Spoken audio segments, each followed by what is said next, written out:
नमस्कार दोस्तों। जब देश आजादी की मांग उठ रही थी कि भारत को आजाद कर दो, तब ब्रिटिश प्रधानमंत्री विंस्टन चर्चिल ने कहा था कि भारत को यदि आजाद किया गया तो यह सिविल वार में फंस जाएगा। यहां लोग एक दूसरे को काट डालेंगे और यह देश बर्बाद हो जाएगा, इसलिए इसे आजाद नहीं किया जाना चाहिए। आज यदि हम बात कर रहे हैं इस बात की, तो इसका औचित्य क्या है? इसमें दो बातों से कहूंगा।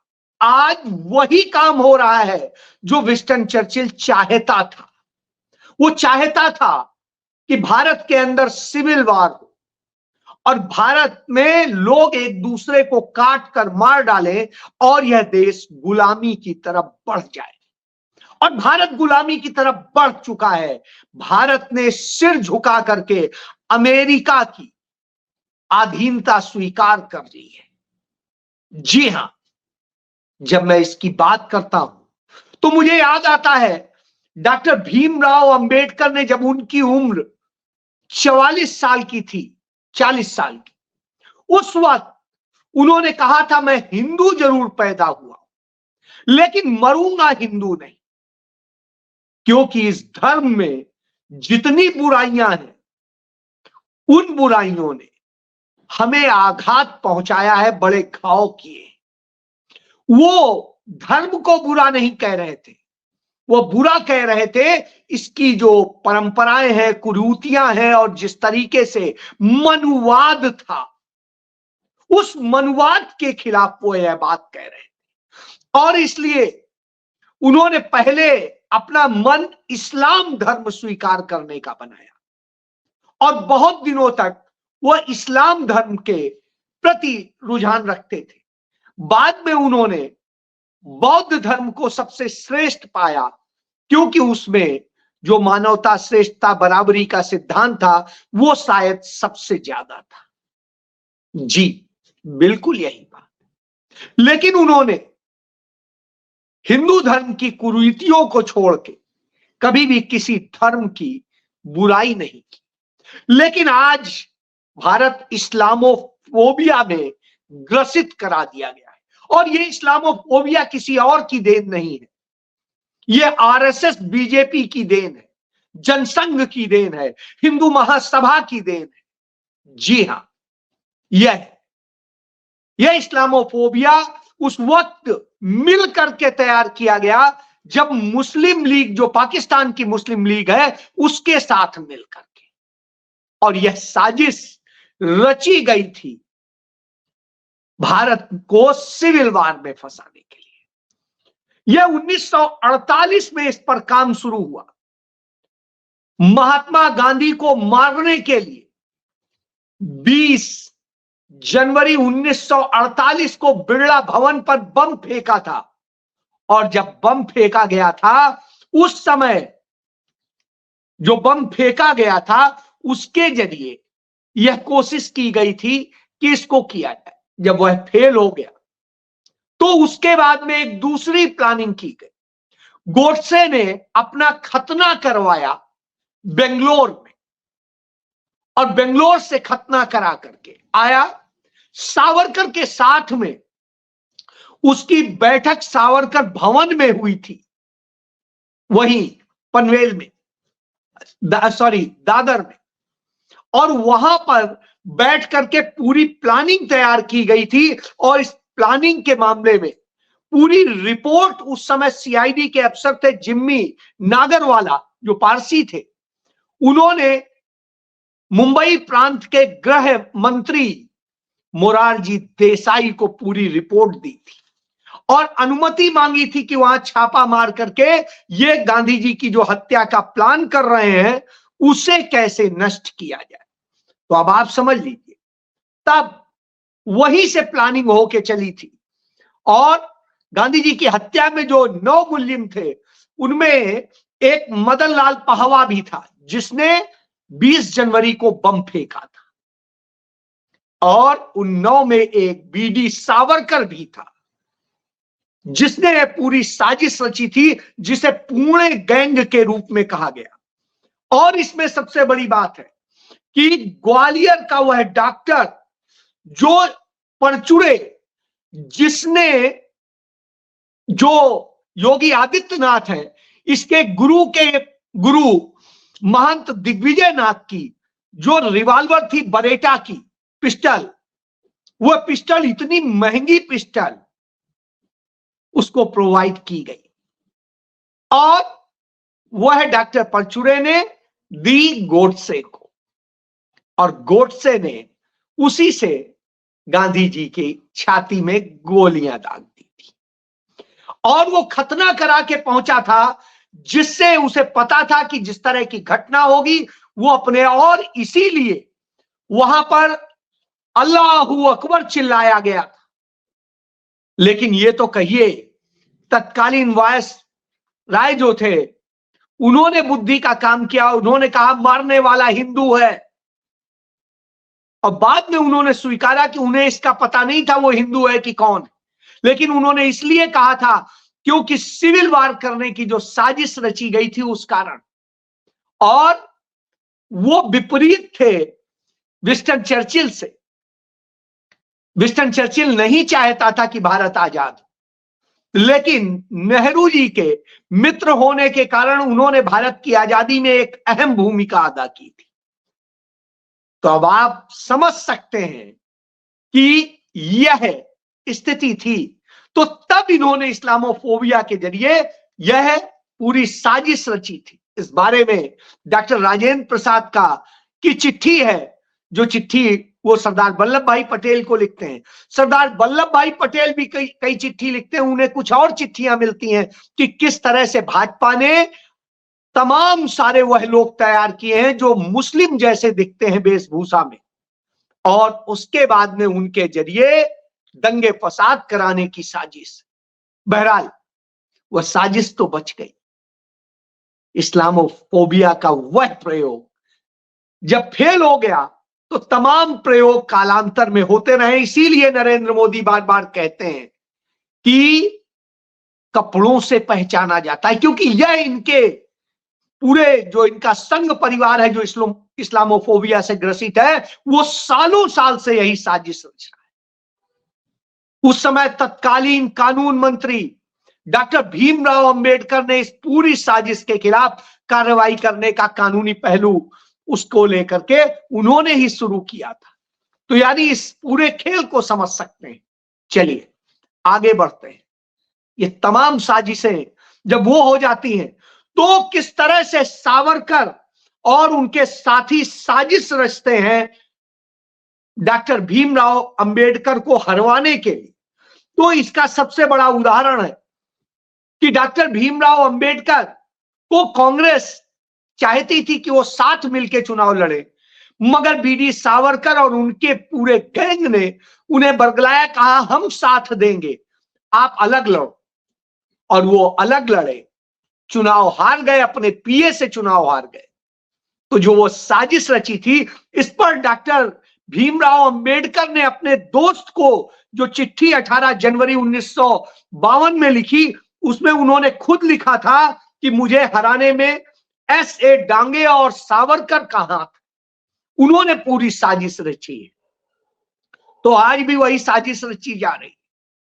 अब कहता हूं कि आज जब मैं आपसे यह बात कर रहा हूं तो आपको बता रहा हूं कि सावरकर की विचारधारा पे ये चलने वाले लोग, ये गोवालकर की विचारधारा पर चलने वाले लोग, यह लोग कैसे नेहरू और अंबेडकर के दुश्मन थे। इन्होंने संविधान की प्रतियां रामलीला मैदान में जलाई थी और डॉक्टर अंबेडकर और पंडित जवाहरलाल नेहरू के पुतले एक साथ जलाए थे। तो यह वो संघी है, और वही रूप नरेंद्र मोदी ने दिखा दिया। जहां संविधान बना था उस सेंट्रल हॉल में जब श्रद्धांजलि दी जा रही थी, पुष्पांजलि दी जा रही थी डॉक्टर भीमराव अंबेडकर को, तो देश के तमाम मंत्री और नेता प्रतिपक्ष, कांग्रेस पार्टी की जो पूर्व अध्यक्ष हैं और साथ में सीएलपी लीडर हैं, वो सोनिया गांधी समेत तमाम नेता पक्ष विपक्ष के मौजूद थे, पुष्पांजलि अर्पित कर रहे थे, लेकिन नरेंद्र मोदी ने वहां पुष्पांजलि अर्पित करना उचित नहीं समझा, अपमान किया।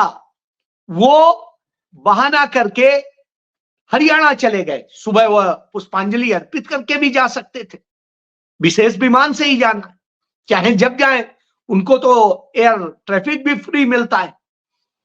बावजूद इसके उन्होंने उन्हें पुष्पांजलि अर्पित करना उचित नहीं समझा।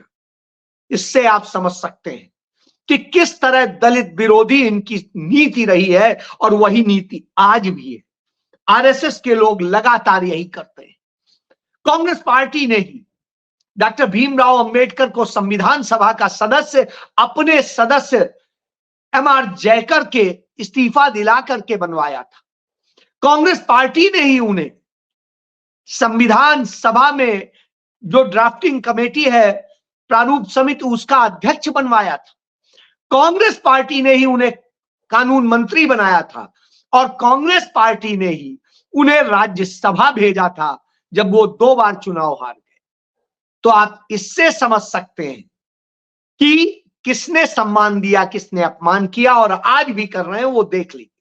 क्योंकि डॉक्टर अंबेडकर मुस्लिम धर्म को श्रेष्ठ मानते थे इनके इस नफरतवादी धर्म की अपेक्षा, इसलिए उन पर ये आक्रामक थे और ये साजिशें रची जाती हैं। तो जो सपना अंग्रेज के विंस्टन चर्चिल का था, जिनके सावरकर और ये सारे सब गुलामी की तरह से काम करते थे, उनके एजेंट की तरह से काम करते थे, ये आज भी वही साजिश रच रहे हैं।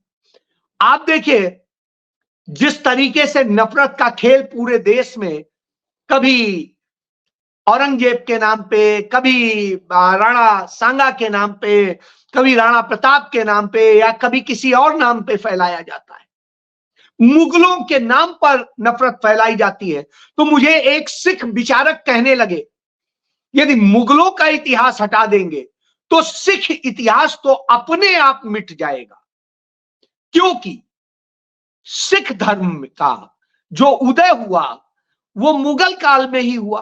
गुरु नानक देव जी से देखिए, और उस समय जब गुरु नानक देव जी इस धर्म की नींव रख रहे थे तो उन्हें बड़ी मदद मिली थी मुगल सल्तनत से, और लगातार मिलती रही। खट्टे मीठे रिश्ते रहे, कभी बुरे भी हुए, कभी अच्छे भी हुए, लेकिन बहुत समय तक अच्छे रहे, जिस कारण से धर्म फल फूल सका। और यदि यह इतिहास हटा देंगे तो सिख धर्म का इतिहास अपने आप मिट जाएगा। यह एक सोची समझी साजिश है। नहीं तो 712 से मुसलमान शासक आना शुरू हो गए थे, आक्रांता आना शुरू हो गए थे। उस इतिहास की क्यों नहीं हटाने की बात करते, मुगल काल की ही क्यों बात करते? इसलिए क्योंकि इन्हें बाकी सबसे नफरत है। भारत के अंदर ईसाई धर्म भी उसी दौर में आया, सिख धर्म भी उसी दौर में बना, और बाकी का वो हुआ।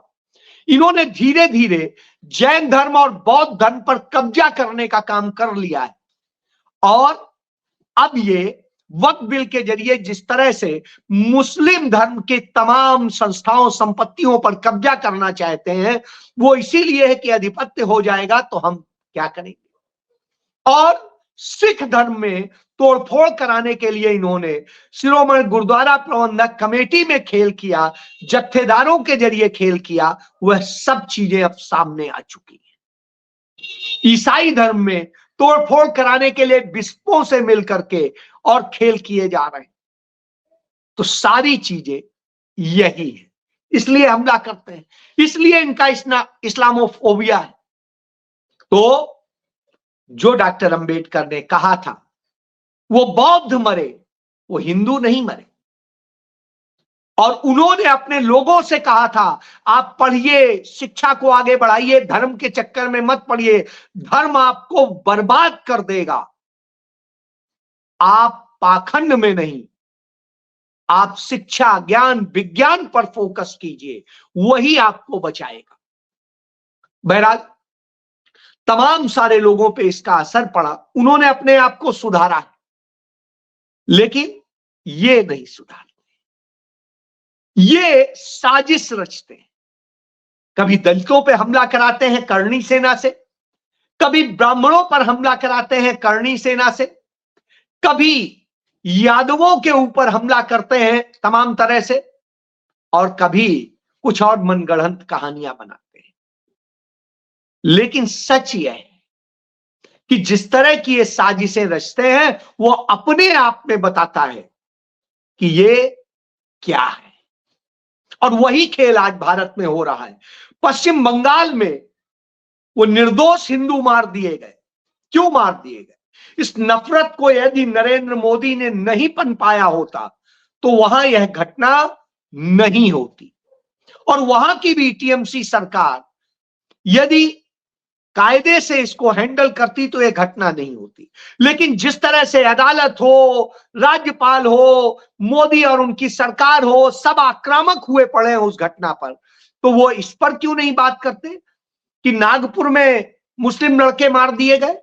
वो इस पर क्यों नहीं बात करते कि जो है 5 लोग जो है संभल में मार दिए गए, मुस्लिम लड़के मारे गए, और इसी तरीके से तमाम जगह जो मारे जाते। तो हिंदू मुस्लिम मरेगा कौन? आप और हम ये राज करेंगे।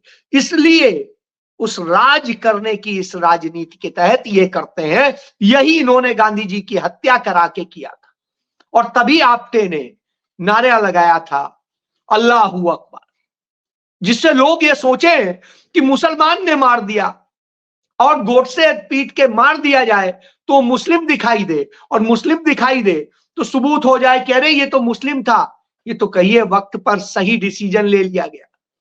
सबूत तमाम आए। मोरारजी देसाई ने गद्दारी की, उन्होंने छापा नहीं मारने दिया, नहीं तो शायद गांधी नहीं मरते।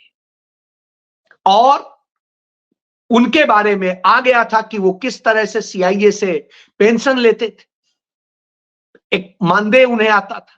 और यह भी सबूत आ चुका है कि किस तरीके से जयप्रकाश नारायण सीआईए की संस्था के भारत के चैप्टर के अध्यक्ष रहे, सालों साल रहे, 1-2 साल नहीं, 20 साल रहे। और किस तरह से लोहिया और इनके सबके, लोहिया गोलवलकर के साथ हाथ से हाथ मिला के, कंधे से कंधा मिला करके कांग्रेस को खत्म करने के लिए शैतान से भी हाथ मिलाने की बात कहते हैं। यह सब सबूत है कि ये साजिशें बड़ी लंबी रची जा रही। और जेपी ने क्यों आंदोलन किया कांग्रेस के खिलाफ, क्यों समग्र क्रांति की बात करी, संपूर्ण क्रांति की? क्योंकि बिहार में कांग्रेस ने एक मुस्लिम मुख्यमंत्री रखा हुआ था, तो उसे खत्म कराना था, हटवाना था, इसलिए सारी साजिश रची। नरेंद्र मोदी कहते हैं हरियाणा में कि कांग्रेस पार्टी को इतना ही यदि मुस्लिमों से प्यार है तो वो अपने राष्ट्रीय अध्यक्ष बना दे। हां, कांग्रेस पार्टी ने 7 राष्ट्रीय अध्यक्ष मुस्लिम दिए हैं, 7, 1-2 नहीं। कांग्रेस पार्टी ने ही इस देश के अंदर 18 मुस्लिम मुख्यमंत्री दिए हैं, 18, जिनमें 12 जम्मू कश्मीर के हैं जो कांग्रेस के सहयोग से बने, और गैर सहयोग के भी बने, और उसके अलावा 6 अन्य राज्यों में। तो इससे समझिए कांग्रेस ने हर धर्म, हर जाति, हर वर्ण के मुख्यमंत्री भी बनाए, राष्ट्रपति भी बनाए, गवर्नर भी बनाए, और तमाम संवैधानिक पदों पर स्थान दिया। दलित भी बनाए, पिछड़े भी बनाए, लेकिन आपने सिर्फ उनका शोषण किया है। तो यह सब कुछ सामने आ गया है, और यह आप इसलिए बोलते हो क्योंकि सिविल वॉर कराने का जो सपना था और भारत को पुनः गुलाम बनाने का सपना था अंग्रेजी सरकार का, वह आप पूरा कर रहे हो, क्योंकि उनके एजेंट आपका ही संगठन था, आप लोग थे। तो यह सच सामने है। फैसला देश की जनता को करना है। इसीलिए डॉक्टर अंबेडकर कहते थे इनसे सावधान रहना चाहिए, ये बहुत खतरनाक है।